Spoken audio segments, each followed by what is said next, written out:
Hi, welcome to Take 5, where we daily consider devotional thoughts from Oswald Chambers' book, My Utmost for His Highest. Today is September 8th, and the title of today's devotional is Do It Yourself, casting down arguments and every high thing that exalts itself against the knowledge of God. 2 Corinthians 10 and verse 5.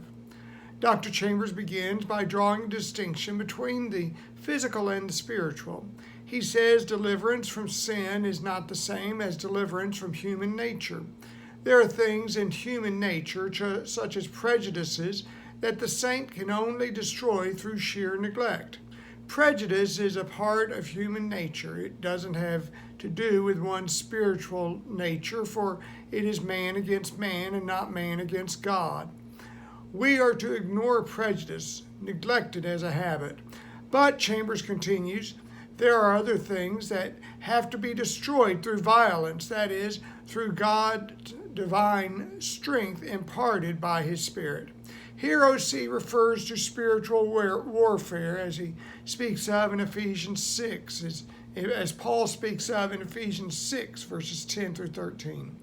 Chambers draws a distinction even in spiritual warfare, as he says, there are some things over which we are not to fight, but only to stand still and see the salvation of the Lord. See Exodus chapter 14 and verse 13. This verse coming from when God led the Hebrews out of Egypt and up to the Red Sea. God promised that it would be He who would win the battle. But, Chambers continues, every theory or thought that raises itself up as a fortified barrier against the knowledge of God is to be determinedly demolished by drawing on God's power, not through human effort or by compromise. There are two battles, those around us and those within us. Those that attack from without, He promises to win for us. But there are battles within which we must fight against.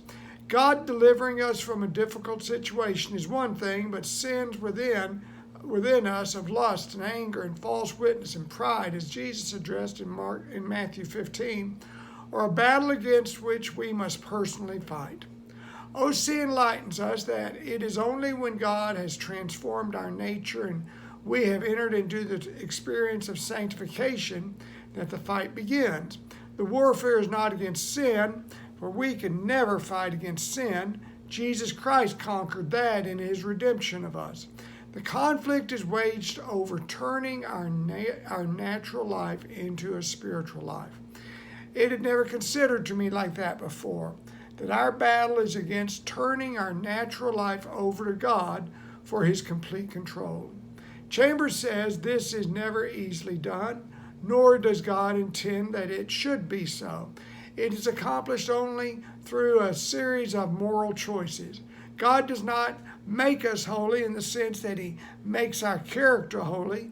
He makes us holy in the sense that He has made us innocent before Him, and then we have to turn that innocence into holy character through the moral choices we make. This speaks of our rebirth. We are born anew as an innocent one. It is then we begin to make decisions in our life to remain as such, to live the character of Christ so that our moral choices are the ones that He would make. Chambers speaks of the war within. These choices are continually opposed and hostile to the things of our natural life, which we have become so deeply entrenched. The very things that raise themselves up as fortified barriers against the knowledge of God. Here Chambers describes that we continue to war against our natural instincts, the manner as lived out by everyone around us. Chambers says we can either turn back, making ourselves of no value to the kingdom of God, or we can determinedly demolish these things, allowing Jesus to bring another son to glory. So here's where it lands. Are you going to continue to live as everyone around you, even though you describe yourself as a child of God, or demolish everything that struggles and fights within you and seek by your everyday action to live as one who brings Him to glory? The point is that Christ does not bring Himself to glory within you. It is you who are to make effort to bring glory to glorify God. Will you do so? Thanks for being here today. Now may God's grace and peace be ours as we seek to live our utmost for his highest. Have a good day. We'll see you tomorrow. Bye now.